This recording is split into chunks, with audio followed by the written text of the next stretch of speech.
bullied us because of the veto, the so-called veto, which people don't understand that they did in the UN Security Council with Russia. Because it was two countries, Russia and China, did the veto. But you don't see Russians behaving the way the Chinese are working, yet the veto was the same. So they've bullied us, and our leaders have been captured by the Chinese at the end of the day.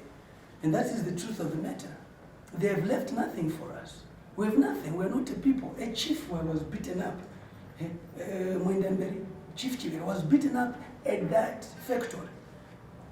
The Minister of Information comes with propaganda, and they facilitated for the Chinese who had beaten up the chief to leave the country. And you don't comment on that. We're Africans. We have a tradition, culture, and heritage to be respected. Mambo haro. And in nyika yesu yonyara. Zwini pane pazvinoreva kakumberi. Pane pazvinoreva. Mambo haro. So they've left us to be beaten up. We are abused. They do what they want. I'm told some of them, my name is Zimbabwean passports. Have you ever seen a Zimbabwean with a Chinese passport? Is that corruption or what? How do you get a Zimbabwean passport? Well, whether is it through investment, through what? But the Chinese, but they cannot outnumber the Zimbabweans voting at the end of the day. And government must address this issue seriously. If it is about support during the liberation struggle, where is the contract that says the support must be continuous? They must take what they want and leave nothing for the people. The people end up defending their resources through the ballot at the end of the day.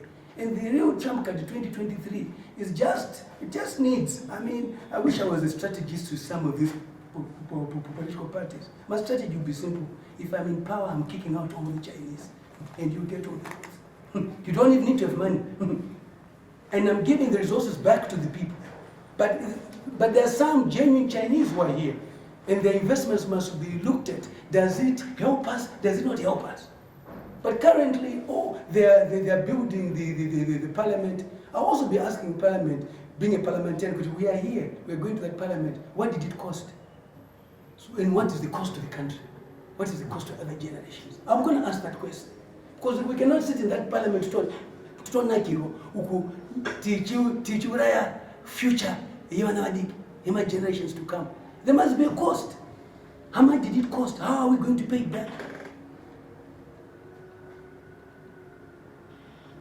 Yes.